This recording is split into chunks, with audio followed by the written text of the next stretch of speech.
La première des choses que les gens doivent faire, c'est comprendre les probabilités. Pourquoi? Parce que quand vous ne faites pas de probabilité, vous ne comprenez rien à ce que vous raconte le désir. Et en fait, vous allez penser qu'elles sont défaillantes, vous allez penser que vous allez mal les interpréter et donc créer derrière de mauvaises interprétations, parce que vous ne comprenez pas comment ça fonctionne. Finalement. Vous ne comprenez pas que c'est de la probabilité. Bonjour à tous et bienvenue dans AI Experience, le podcast qui démystifie l'intelligence artificielle. Je m'appelle Julien Rodelsperger et nous allons découvrir comment l'IA est en train de changer le monde. Et pour cela, j'ai le plaisir d'être accompagné par Isabelle Galli, qui est vice-présidente de Cluster IA, ambassadeur de l'IA et chargée du développement d'un observatoire territorial dans les Alpes-Maritimes, baptisé Othesia, pour un impact positif de l'IA. Aujourd'hui, nous allons parler de notre rapport au temps et à l'intelligence artificielle. En effet, avec les outils numériques, tout s'accélère. Il faut aller droit au but, toujours plus vite, toujours plus court, notamment sur les réseaux sociaux où on swipe constamment pour rechercher sa dose de dopamine. Cette notion de temps, on la retrouve aussi avec l'IA qui est de plus en plus présente dans notre quotidien personnel et professionnel. Bonjour Isabelle, merci de participer à cet épisode d'AI Experience. Comment vas-tu? Bien, merci pour cette invitation et puis j'ai hâte de partager ce moment avec toi et avec tes auditeurs. Eh bien, écoute, avec grand plaisir. Et alors, on va parler de temps. Et aujourd'hui, j'ai envie qu'on prenne notre temps parce qu'on a l'impression que le plus grand super pouvoir de ChatGPT, c'est pas tant sa connaissance que sa rapidité. Est-ce que on est, selon toi, en train d'entrer dans une sorte d'ère d'impatience généralisée? Je sais pas, moi, si on rentre dans une ère d'impatience généralisée. Ce que je sais, c'est que l'intelligence artificielle, c'est une nouvelle révolution de la communication. Euh, Internet a été extrêmement transformant, euh, mais l'intelligence artificielle est encore plus transformante. Avec Internet, on a dit que désormais, tout était à portée de clic.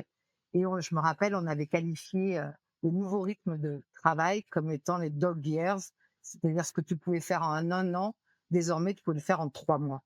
Donc ça, c'était quelque chose qui a marqué une forte accélération, puisque le temps qu'on mettait à la fois pour rechercher de l'information, pour la traiter et puis pour la restituer, était diminué par le fait qu'il n'y avait plus d'obstacles. Il n'y avait plus le temps de la poste, il n'y avait plus le temps de la mise en page, il n'y avait plus le temps d'aller à la bibliothèque chercher l'ouvrage dans lequel on cherchait l'information.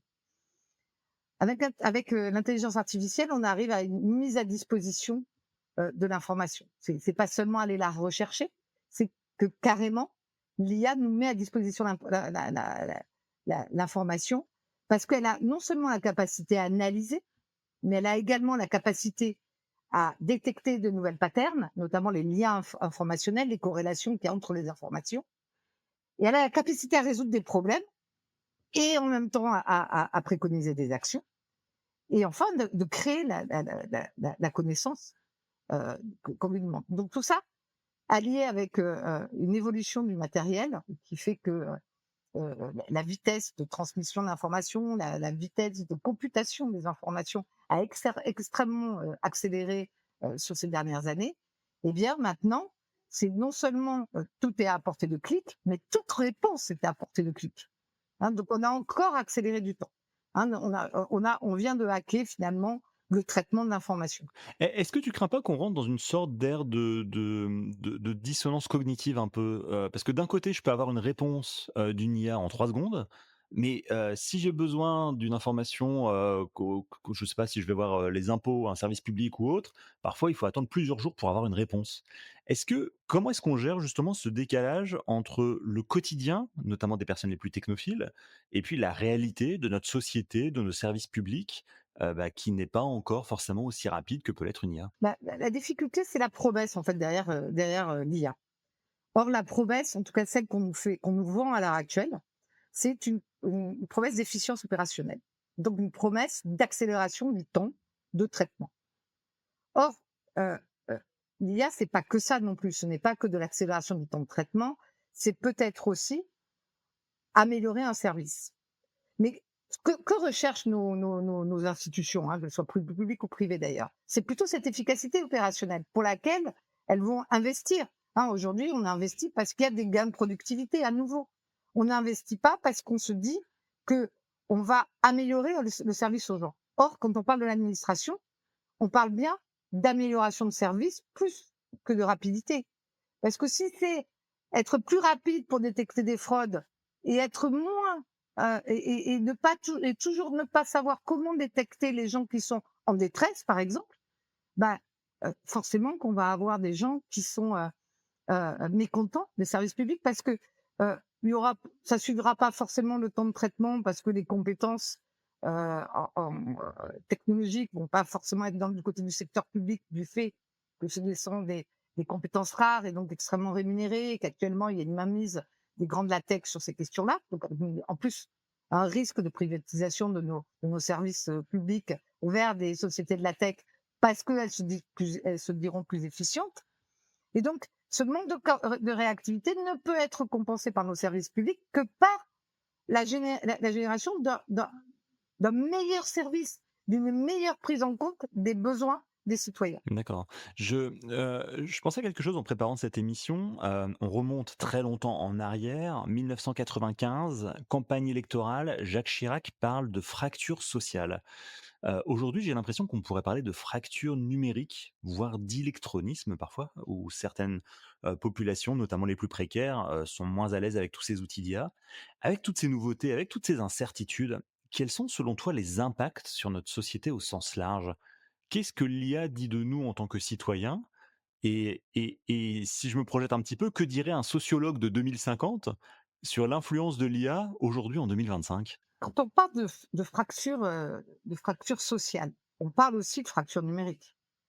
Hein, il y a eu une continuité de la fracture sociale vers la fracture numérique et notamment les territoires, par exemple, qui n'étaient pas raccordés à la fibre, n'avaient pas accès au même savoir que les territoires qui pouvaient télécharger à profusion des services numériques. Cette fracture numérique, on va aussi la retrouver dans l'intelligence artificielle.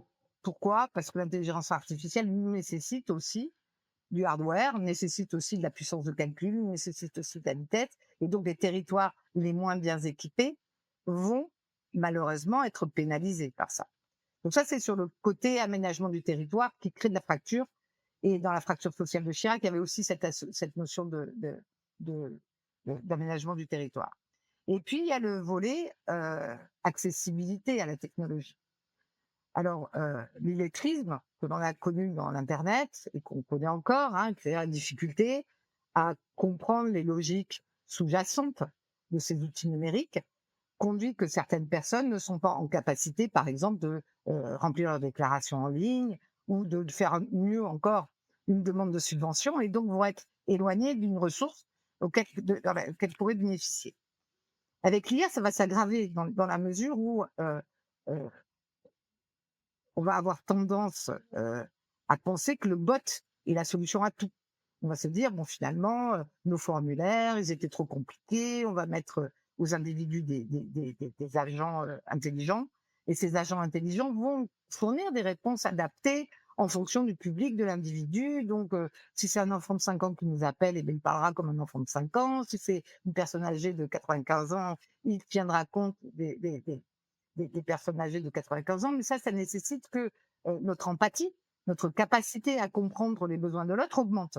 Or, tout est, et je le répète, hein, et quitte à paraître moi-même un peu redondante, toutes ces technologies, pour l'instant, ont pour objectif principal de créer de la productivité. Et si une partie des recherches en IA travaille effectivement sur l'empathie, c'est peut-être le secteur qui est le moins développé à l'heure actuelle de l'IA.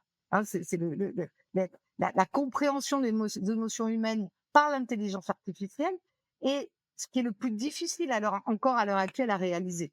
Hein, elles sont capables de nous mimer, mais elles ne sont pas capables de nous comprendre. Et d'ailleurs, globalement, l'intelligence artificielle ne comprend pas. Elle se fait des représentations des choses et à partir de ces représentations, elle essaye de nous satisfaire dans la réponse qu'elle donne. D'accord. Est-ce que tu imagines un futur où, les avatars créés par l'IA seront la première ligne en tout cas, de réponse quand on va voir un service public, quand on va voir une entreprise?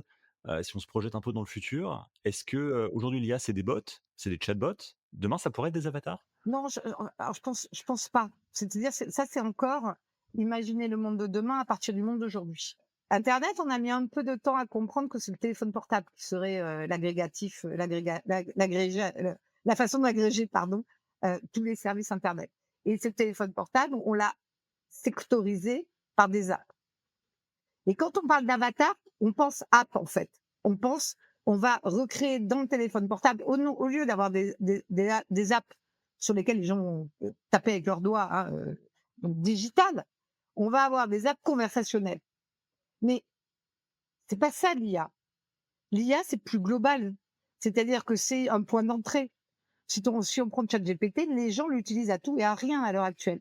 Ils en font leur combo, ils font la cuisine avec, ils analysent leurs données de santé, ils surveillent leur running, ils font absolument tout avec l'IA. Donc demain, c'est pas des avatars, ça va être un assistant IA qui va être qui va être cet intermédiaire avec l'ensemble des réponses, l'ensemble des solutions que l'on va attendre d'un certain nombre d'individus dont on n'aura même pas besoin de connaître la marque pour obtenir la solution. Demain, je vais pas demander, je vais pas aller me rendre dans telle boutique pour obtenir tel jean. Demain, je vais vouloir un jean de tel type. Et c'est à l'agent IA de me trouver la solution. D'accord. Les agents d'ailleurs, on en parle de plus en plus. C'est un peu la 2e vague quand on parle d'intelligence artificielle générative.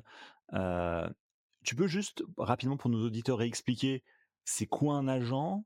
Comment ça fonctionne? Et quels sont les impacts attendus justement sur, cette IA agentique? Alors, c'est compliqué de définir ce que c'est qu'un agent et ce que c'est que l'agentique, parce que là encore, il y a des approches et des compréhensions différentes. Mais faisons simple. Un agent, ce qui permet de réaliser une action. C'est la différence avec la simple mise, la simple mise en résumé d'une information. C'est que derrière, je lui dis, bon, j'aimerais aller passer mes vacances en Écosse, ben, il va proposer de prendre aussi des billets. Et comment tu vois le futur justement de l'IA agentique? Juste pour, redonner un peu quelques contextes, un peu d'éléments de contexte. Donc novembre 2022, ChatGPT est lancé pour la première fois. Ça s'est démocratisé à une vitesse folle. Aujourd'hui, on attaque cette partie agent où l'IA devient un petit peu indépendante et capable de communiquer entre elles, entre agents, entre systèmes, entre plateformes. Demain, à ton avis, je sais que c'est difficile, hein, de faire des prédictions, mais vers où on s'en va quand on parle d'intelligence artificielle générative? Mais ChatGPT est déjà passé de la simple compilation de l'information à un traitement de l'information, c'est-à-dire derrière, vous permettre. Alors, c'est l'histoire du think fast, think slow, hein, dont je ne sais pas, dont on peut parler, hein, mais il dit que la pensée humaine, elle a deux systèmes. Elle a un système rapide et intuitif qui nous permet de fournir une réponse immédiate, première version de ChatGPT, puis elle a un système lent et réfléchi qui permet une analyse critique et qui remet en question les évidences. C'est la version 2 de ChatGPT, c'est la version approfondie. L'interaction avec la réponse 1 n'est pas la même que l'interaction avec la réponse 2. Dans la réponse 1, c'est l'ère des prompts, c'est ce qu'on a connu, c'est le moment où on formule autant qu'on peut, avec autant de précision possible, ce que l'on attend de l'intelligence artificielle. Et puis dans l'ère 2, on est plutôt dans l'ère du dialogue, le dialogue quasi socratique, hein, qui part d'une question fondamentale et va aller la décortiquer jusqu'à obtenir un raisonnement plus profond et surtout une remise en cause des préconçus. Ce fait désormais on construit sa propre pensée avec l'intelligence artificielle, c'est-à-dire ce think slow, finalement, il est de plus en plus présent. C'est-à-dire que on va obtenir une première réponse. On sait que cette réponse-là est pas forcément une réponse qui a de l'impact, par exemple. Hein. Souvent, dans un travail, on veut soit être innovant, soit on veut pouvoir améliorer quelque chose, soit on veut pouvoir avoir de l'impact. Et à partir de là, on va donc rentrer en dialogue avec sa machine et cette ère du dialogue transforme son rapport à tout. C'est-à-dire que jusqu'à présent, on faisait, alors dans la génération pré-internet, on faisait encore différemment. On allait dans la rue, on faisait plusieurs boutiques et on faisait son choix. Aujourd'hui, on va sur internet, on va regarder Google, la recherche va nous donner un certain nombre de produits et du coup, on sait dans quelle boutique aller. Là, avec l'intelligence artificielle, on va pouvoir préciser son besoin. On va pouvoir dire En fait, pourquoi j'ai besoin d'un jean? C'est quoi mon objectif derrière? Qu'est-ce que je veux? Est-ce que je veux porter pour plaire? Est-ce que je veux porter parce que on va pique-niquer? Est-ce que je veux, heu on va rentrer dans une façon d'aborder la solution qui est différente. Et c'est vrai pour tout, hein, mon exemple est super basique, mais ça va être vrai pour plein d'autres choses. Donc ça devrait, à un moment donné, avoir comme effet de remettre en cause un certain nombre de choses, que ce soit dans les organisations ou dans notre manière de voir le monde. Quand tu parles aux entreprises, Isabelle, qu'est-ce que te disent les dirigeants, sur le sujet de l'intelligence artificielle dans le monde professionnel? Est-ce qu'ils voient ça comme une manière de gagner du temps, de l'argent, voire de réduire leurs effectifs? Ou est-ce qu'il y a autre chose derrière? Le problème principal que l'on a avec les entreprises qui sont pas du secteur des technologies, hein, Mmh. c'est qu'elles n'ont pas d'idée de quoi en faire de l'intelligence Vraiment? artificielle. Vraiment.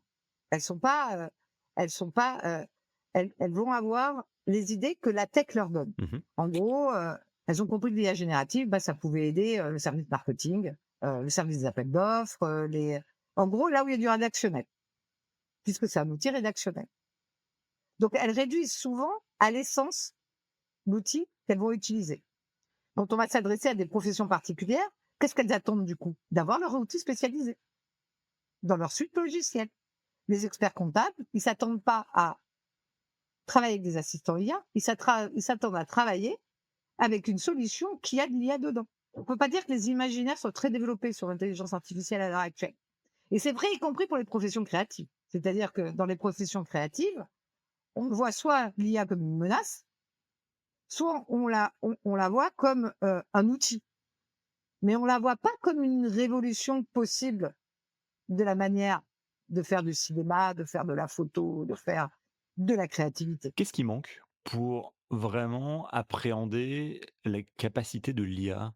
C'est quoi? C'est de la formation? C'est de l'acculturation? C'est, peut-être, mieux comprendre comment les choses fonctionnent? Déjà, il y a première des choses, il faut que les gens sortent de l'idée que c'est du numérique. Au sens, bah, c'est OK, il y a de la data en commun, hein, l'IA sans l'ère numérique n'aurait pas pu exister, mais c'est autre chose. C'est une autre type de révolution. Là, c'est une révolution, plus cognitive, c'est-à-dire plus sur la capacité à traiter, un raisonnement, hein, à obtenir soit de l'information nouvelle, soit à résoudre des problèmes, que quelque chose qui a trait à juste de la compilation d'informations. Or, on le voit encore comme tel. Donc déjà, il faut se libérer de la transformation numérique et embrasser les nouveaux paradigmes de la révolution intelligence artificielle. Alors la difficulté, c'est qu'ils sont pas encore très bien identifiés, ces nouveaux paradigmes. Pourquoi? Parce qu'il y a beaucoup, dans l'intelligence artificielle, il y a beaucoup de fiction. Et après, la réalisation technologique, elle est plus complexe qu'elle n'était avant. C'est, ça paraît simple de se dire, tiens, on va identifier les offres d'emploi qui nécessitent des compétences en IA. Ben, c'est pas si simple parce que c'est quoi une compétence en IA? Il y a tout à inventer à nouveau. Il y a tout à, tout à, tous plus rien ne fonctionne. Il n'y a plus un seul référentiel dans le monde du travail qui fonctionne. Il y a plus de, les outils ne sont plus appropriés de la même manière, etc. Donc, il y a plus rien. Il y a plus rien qui fonctionne. Or, tout le monde se raccroche encore à l'expertise numérique. Donc, on continue à mettre autour de la table les mêmes personnes, les DSI, les DPO, etc. Là où on est sur des révolutions de métiers. Alors, c'était déjà un peu le problème de la révolution numérique, hein, quand elle a commencé à devenir un peu plus installée, c'est que les métiers n'étaient jamais assez associés au transfo. Ça fait que les taux d'adoption étaient compliqués dans les entreprises, etc. Mais là, c'est pire, parce que les gens font souvent un usage sauvage de l'IA, parce que leurs organisations voulant maîtriser leur interdit l'usage. Quels sont les défis auxquels tu fais face, toi, dans ton quotidien, dans ton travail? Est-ce que ce sont des défis humains ou est-ce que ce sont des défis technologiques? Moi, les deux. Les 2. Souvent, je rêve de technologies qui n'existent pas. Et pourtant, j'ai déjà écarté un certain nombre de fantasmes, parce que, je comprends bien que ce sont des outils probabilistes qui font des corrélations et non pas des déductions. Enfin, j'ai déjà des fondamentaux. Mais néanmoins, là, j'ai suivi pendant 15 jours la Deep Learning School, qui est organisée par, l'École française de l'IA et Et j'ai mis le doigt sur quelque chose qu'en tant que néophyte, hein, je suis pas un background tech, hein, à la base, parce que j'étais une fac de droit. J'ai mis le doigt sur la difficulté qu'il y avait, par exemple, à entraîner un modèle de langage et toute la difficulté qui est en plus incrémentale. C'est-à-dire que c'est pas parce qu'un modèle progresse qu'il va pas régresser. C'est c'est pas parce qu'il est bon dans un domaine qu'il sera bon dans un autre, etc., etc. Donc, ce qui nous fait fantasmer, parce que là, ça excelle, mais c'est peut-être pas vrai dans un autre domaine. On en a un autre exemple, c'est, on dit souvent, et l'Union européenne, hein, dans son règlement sur l'IA et dans cette perspective-là, on dit souvent il faut associer l'humain et la machine pour améliorer le résultat. On sait qu'en détection de tumeurs, c'est une catastrophe de faire ça. Donc il y a des contre-intuitions aussi. D'accord.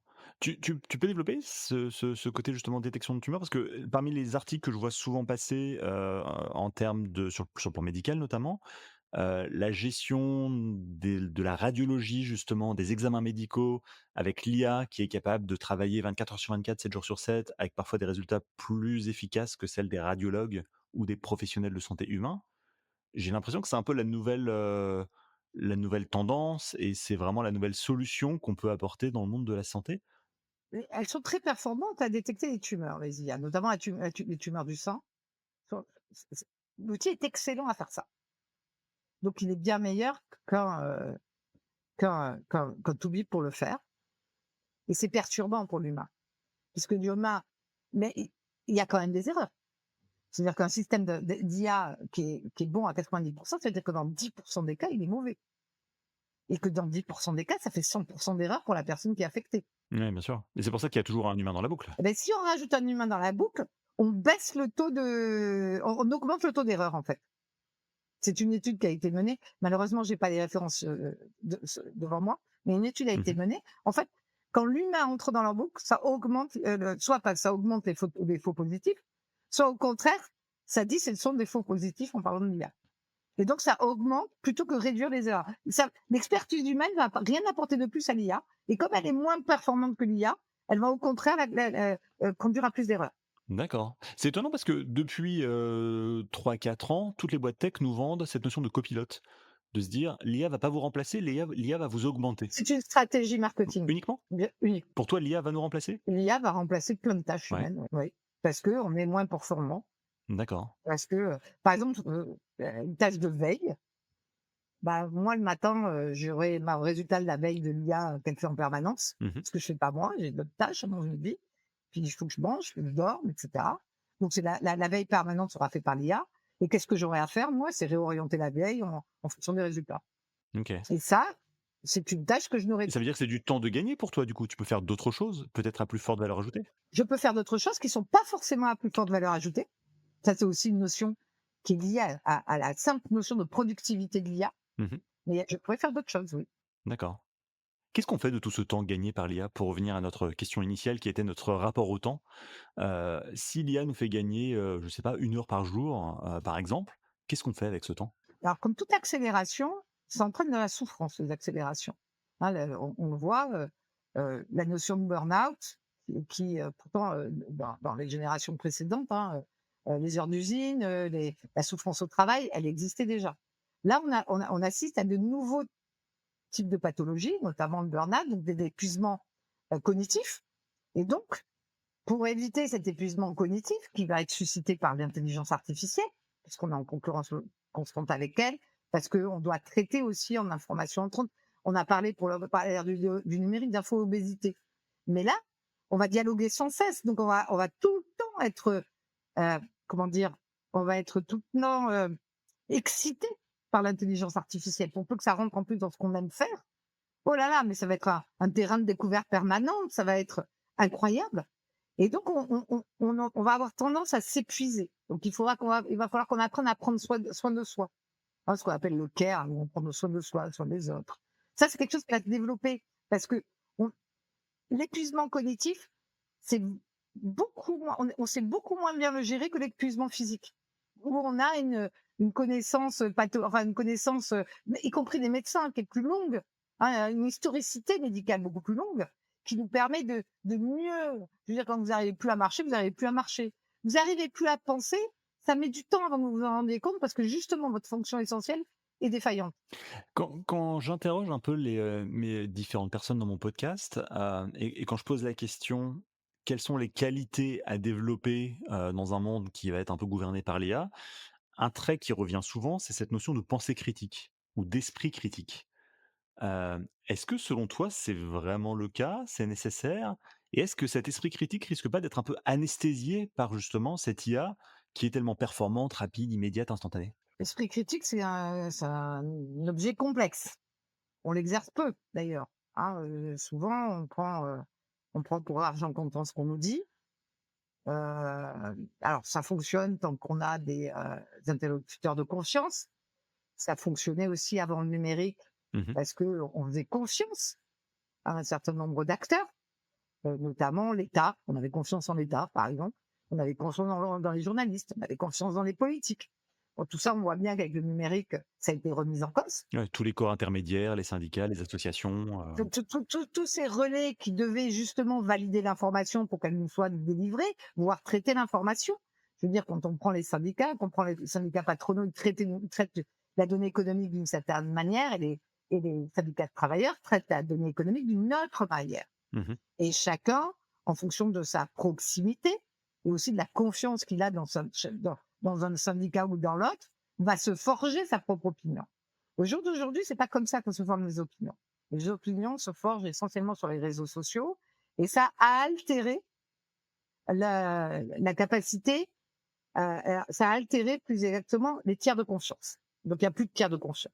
Chacun devant gérer à peu près ce qui est de la vérité ou pas de la vérité. Et ça crée, c'est ça qui crée aussi cet épuisement général, cette anxiété générale, sans compter euh, que c'est un peu entretenu parce que les réseaux sociaux ont tout intérêt à nous rendre captifs de ce genre de choses. Donc derrière, quand on nous dit il faut garder un esprit critique, on a déjà notre esprit critique qui est affaibli et qui même est faible par nature. Les générations précédentes n'avaient peut-être pas accès à Internet, mais elles étaient moins éduquées que nous.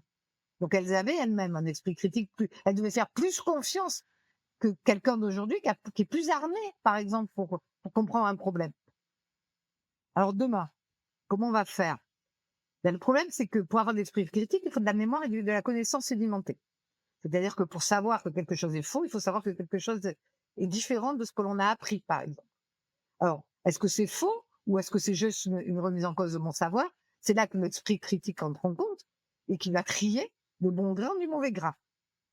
Mais si, et c'est un des effets premiers de l'intelligence artificielle, si on déporte effectivement toute notre mémoire sur l'IA, ça devient plus compliqué.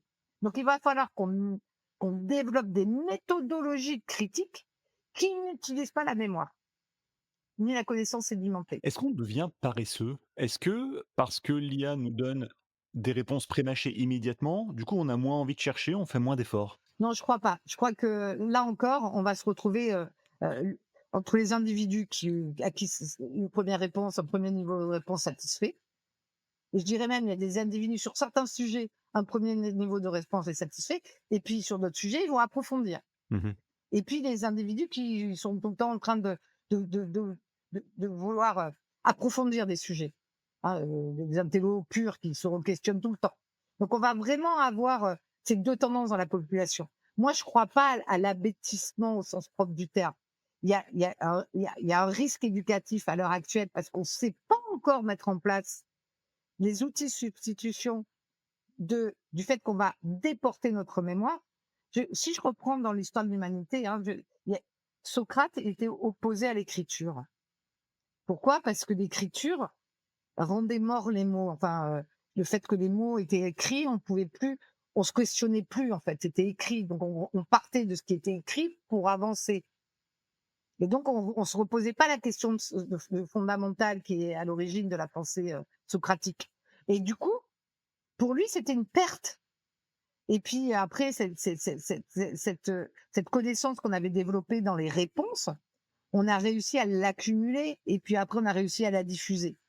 Et aujourd'hui, on va à nouveau pouvoir la re-questionner parce qu'on peut repartir en profondeur. Donc, oui, il y a des gens, ils vont se contenter de faire résonner une IA et puis il y en a d'autres qui vont au contraire l'utiliser pour aller beaucoup plus loin que ce qu'il n'aurait jamais pu penser pouvoir aller.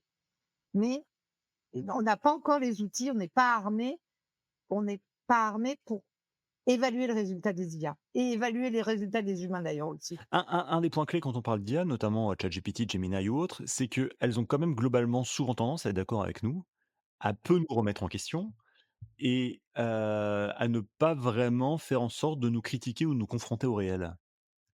Comment est-ce qu'on est capable de naviguer dans cet environnement où finalement notre ego est toujours ultra satisfait par des IA, et on est quand même assez rarement challengé, à moins de le demander spécifiquement dans son prompt, par exemple? Il y a ça. Donc ça fait partie aussi des méthodes. La méthode est, dis-moi quelque chose qui soit contradictoire avec ce que je raconte.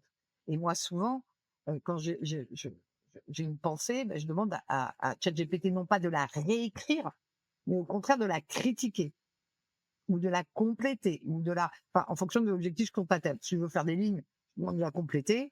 Si je veux l'affiner, je lui demande de la critiquer. Et puis ce qu'il me répond, moi-même, je le critique.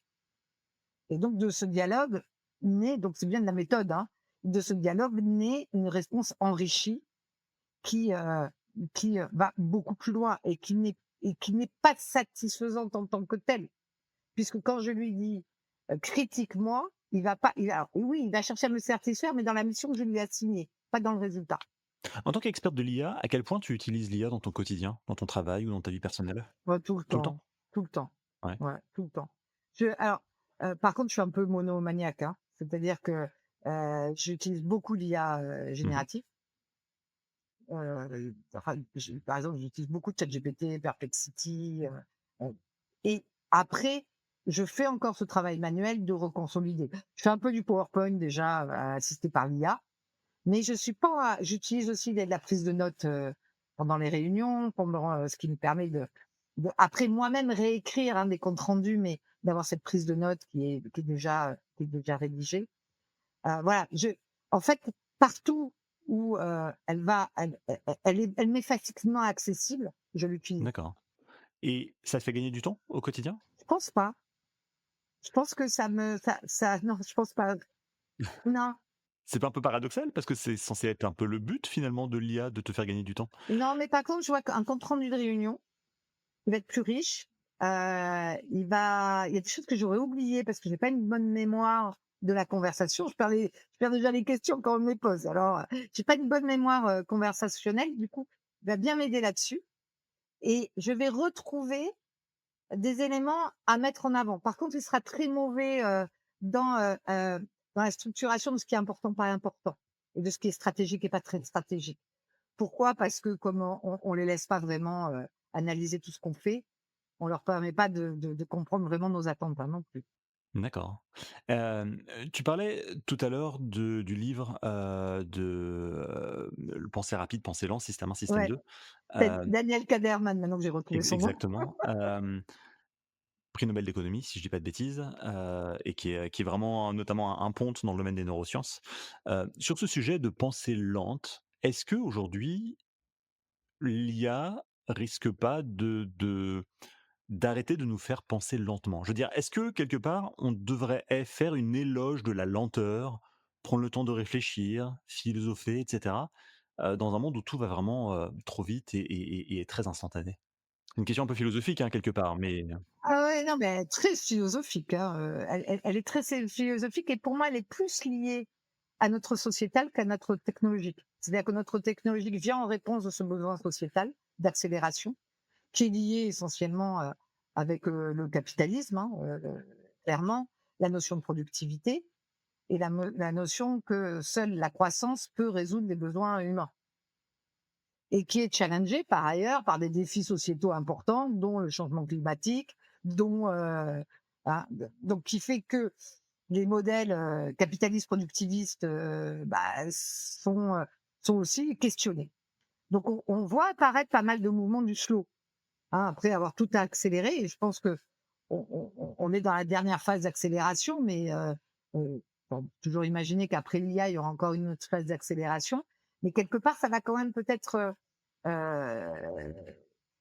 fracturer ou, lézarder le modèle productiviste parce que, On peut devenir ultra productiviste. Est-ce que toi, par exemple, tu prends encore du plaisir à réfléchir seul, sans IA, à des problèmes complexes? C'est un problème de l'attention, ça. C'est plus un problème de réflexion. La réflexion, je l'ai. C'est pas une difficulté. J'ai encore le questionnement, j'ai encore cette envie et cette curiosité du monde. C'est que j'ai plus la capacité d'attention d'avant. Alors, est-ce que c'est dû à l'âge? Parce qu'on vieillit tous et que on sait que le cognitif humain perd l'attention en vieillissant. Ou est-ce que c'est dû au fait que je suis exposée à du trouble de l'attention en permanence, hein, parce que c'est le royaume du poisson rouge, hein, j'en suis l'illustration, hein. On passe d'un sujet à l'autre et en plus quand on y met de l'émotion, c'est terminé, on perd son fil. Et c'est surtout ce qu'on veut provoquer chez nous. Hein, quand vous êtes sur un scroll Facebook, on essaie de vous générer le plus d'émotions possible pour que vous jamais vous ne quittiez le fil. Et pourtant, vous n'avez réponse à rien et vous n'observez rien. Donc, cette attention, c'est effectivement, moi, je sens qu'il y a un dommage. Est-ce que c'est lié à l'usage des technologies? Sûrement en partie. Et est-ce que les cerveaux des gosses d'aujourd'hui vont mieux se protéger de ça? C'est possible aussi. Bah, c'est plastique, hein, l'intelligence humaine. Donc, Absolument, et tu fais le lien avec ma dernière question justement, c'était de savoir un peu quels conseils tu donnerais, à nos auditeurs pour vraiment mieux utiliser l'IA et ces technologies, devenir de meilleures personnes peut-être, de meilleurs citoyens, de meilleurs professionnels? Qu'est-ce qu'on fait de cette IA? moi, je crois que la première des choses que les gens doivent faire, c'est comprendre les probabilités. Pourquoi? Parce que quand vous n'avez pas fait ou quand vous n'avez pas fait ou quand vous faites pas de probabilité, vous comprenez rien à ce que vous racontent les IA. Et en fait, vous allez penser qu'elles sont défaillantes, vous allez mal les interpréter, donc créer derrière de mauvaises interprétations, parce que vous comprenez pas comment ça fonctionne, finalement. Vous comprenez pas que c'est de la probabilité. Moi, je prends toujours un exemple ultra basique, mais qui parle bien aux gens. Quand une appli météo vous dit pluie 80%, c'est bien des modèles de prévision, hein, de prédiction météorologique qui fonctionnent derrière ça. Il y a 3 types de gens. Il y a les premiers qui vont s'harnacher de vestes, de chapeaux, de parapluies, qui vont mettre des bottes parce qu'ils vont dire pop, pop, pop, pop, pop, 80%, il va pleuvoir dru. Il y en a d'autres qui se disent, qui prennent pareil, ils vont prendre le parapluie, ils se disent, oh là là, il va pleuvoir toute la journée, enfin 80% de la journée. Puis il y a les derniers qui vont se dire, bon, je prends quand même un parapluie, mais il y a quand même 20% de chances qu'il pleuve pas. Et bien, ces 3 populations, il y en a 2 qui ont rien compris à ce que leur a dit l'IA. Et c'est vrai pour tous les résultats de l'IA, puisque toutes les IA sont probabilistes. Mmh. Quand on parle d'hallucination de l'IA, bon, c'est juste que ça paraît plus plausible à l'IA. Alors après, il a pu y avoir des mauvaises données, et oui, c'est une hallucination, parce qu'il se trouve que sa représentation n'était pas correcte, mais sinon, c'était plus probable dans sa représentation qu'elle se faisait du monde humain. D'accord, donc comprendre les statistiques, comprendre les probabilités, Les probabilités, c'est oui. une bonne clé d'entrée pour décoder un peu l'IA aujourd'hui. Ouais. Et contrairement à ce qu'on pense, le niveau de maths des gens est très bas. Après, la deuxième chose, c'est qu'une fois qu'on a fait des maths, il faut faire des humanités. C'est-à-dire qu'il faut mettre en lien les calculs, les patterns, les puissances mathématiques au questionnement. L'école a-t-elle un rôle à jouer dans cette démarche? Alors j'ai interrogé plusieurs professionnels de l'éducation, qui évidemment, sont toujours très passionnés et passionnants quand on parle de l'IA.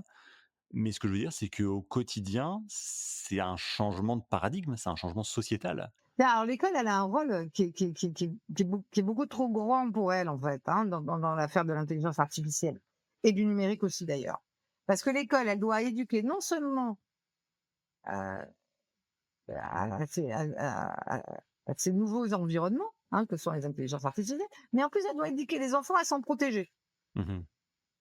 Donc c'est beaucoup, hein. Ce sont quand même des bascules civilisationnelles en termes de rapport à l'autre, en termes de rapport au monde, en termes de rapport en tout genre, hein, au savoir, à la connaissance, de remise en cause des connaissances, de manière d'apprendre. Tout est remis, tout est chamboulé. Donc vous avez des enseignants qui, pour la plupart, ne maîtrisent pas les outils, hein. Ok, ils vont vaguement se servir de ChatGPT. Peut-être que même ils vont évaluer les élèves grâce à des outils, etc.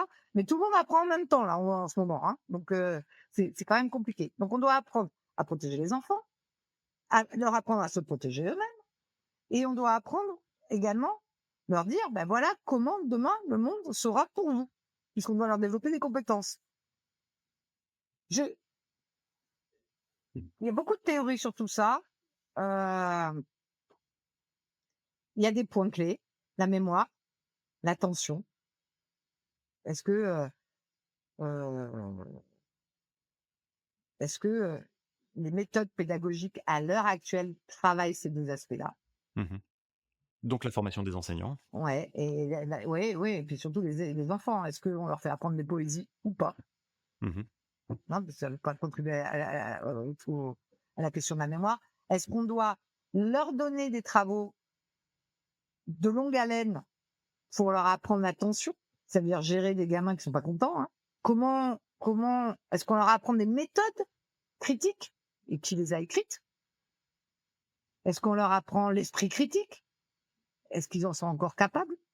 Dans le sens où si on externalise la mémoire, l'esprit critique, il va beaucoup relever de la méthode. Euh, et après, il y a aussi euh, comment on les aide à identifier ce qui est vrai du pas vrai, l'authentique du non authentique, par exemple.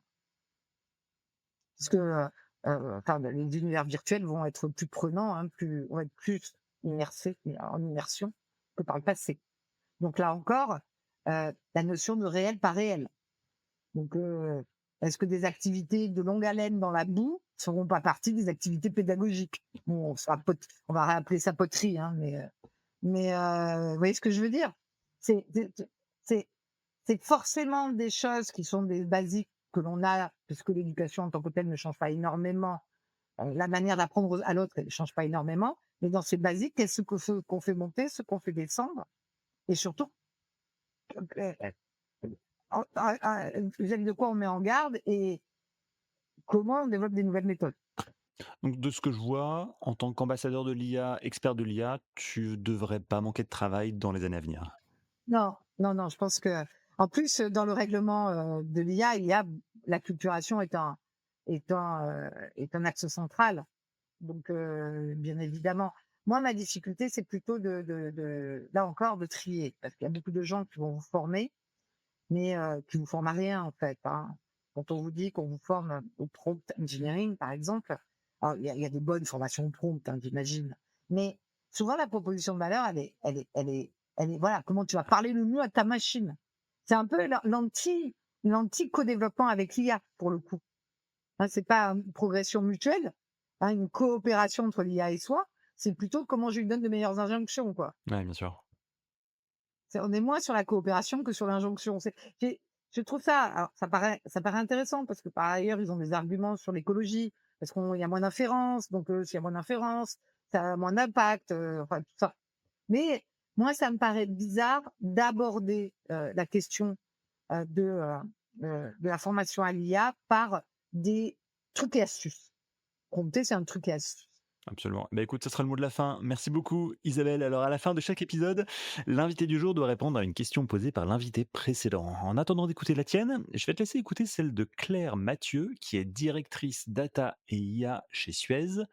On écoute sa question. La question c'est, est-ce que vous arrivez à avoir une parité, dans vos effectifs, tech entre les hommes et les femmes? Alors, c'est un sujet clé. On parlait dans de précédents épisodes de la place des femmes dans le monde de la tech, dans le monde du numérique.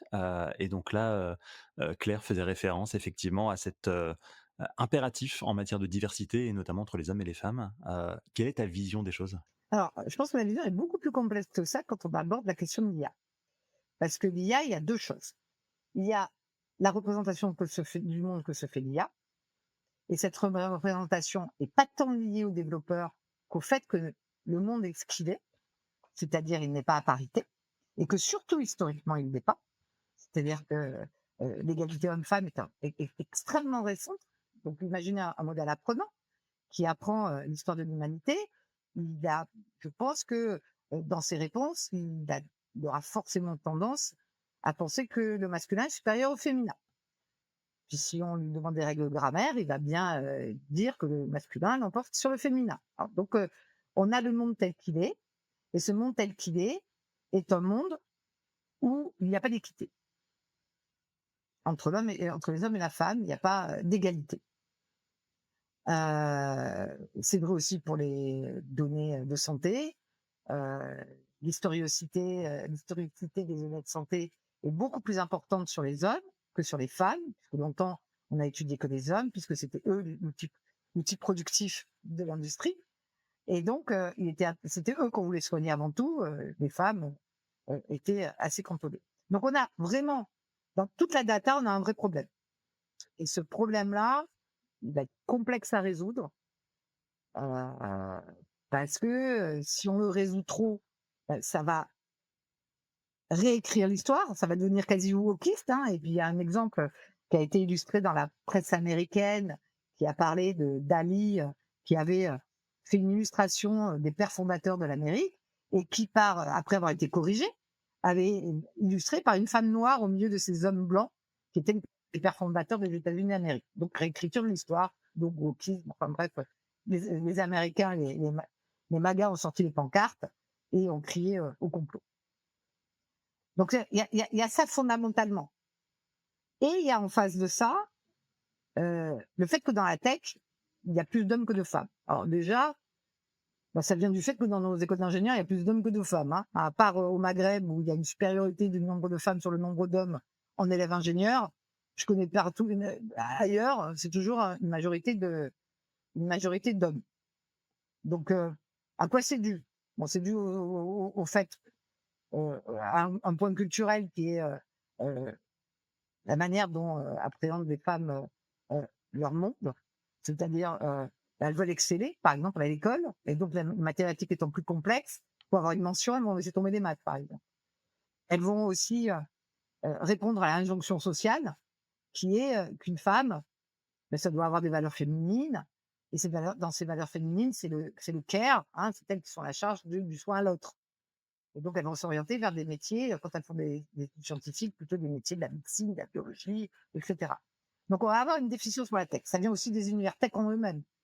Les écoles de la tech ont été réputées pour leur sexisme, mais même leur organisation qui est plutôt masculine. La façon d'appréhender, je veux dire, le nec plus ultra d'une école de la tech, c'est avoir un baby-foot. C'est d'avoir une salle de sport, c'est d'avoir... alors oui, les filles jouent aussi au baby-foot, oui aussi, elles font de la salle de sport, mais on sent bien que c'est pas des codes féminins qu'on va retrouver dans ces écoles. Et puis, il y a eu beaucoup, ces traditions de bisut, etc., qui font que alors elles n'existent plus, et ça a été corrigé, et corrigé fortement. Je veux dire, 42, par exemple, il y a une femme à la tête de 42, et tout écart de comportement est à l'heure actuelle sanctionné. Donc ça a tendance à disparaître. Mais ce sont des ambiances masculines avec des codes masculins. Donc après, il ne faut pas s'étonner que dans l'entreprise, on va se retrouver avec les mêmes codes. C'est-à-dire que qu'est-ce qui fait la force du Google? Enfin, moi, je me rappelle la première fois que je suis allée visiter le nouveau locaux de Google qui avait ouvert à Paris, la première chose qu'on vous montrait, c'était le baby-foot. Donc, on retrouve le baby-foot jusqu'au bout. Quand vous regardez les descriptions d'emploi, un des incentives le plus courant, c'est la carte à la salle de sport. Rarement, vous avez la crèche comme incentive. Il y a aussi les horaires de travail.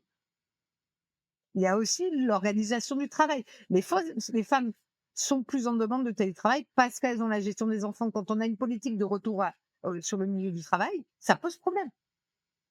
Parce que ces organisations, parce qu'elles ont besoin d'une organisation plus souple de leur vie, parce qu'il y a des réalités sociales derrière. C'est quand même les femmes, surtout dans les premières années d'un enfant, qui s'occupent d'eux. Il y a aussi des temporalités, etc. Or, les petits gars de la tech, ils sont hyper jeunes. Or, c'est la temporalité pour avoir des gosses, etc., etc. Donc, c'est beaucoup plus complexe. Est-ce que c'est handicapant? Oui, sûrement.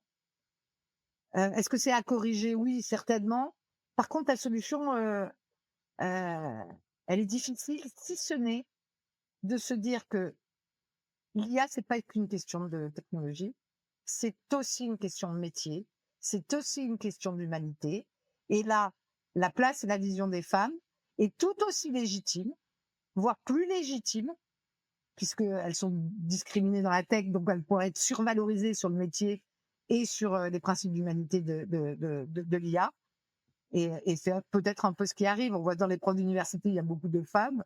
On voit dans les structures d'éthique, il y a beaucoup de femmes. On voit dans les métiers, les RH, c'est souvent des femmes. Donc on va avoir cette mixité qui se fait pas au nom non pas dans le coding, mais qui va se faire dans l'élaboration conjointe d'un projet d'IA. D'accord.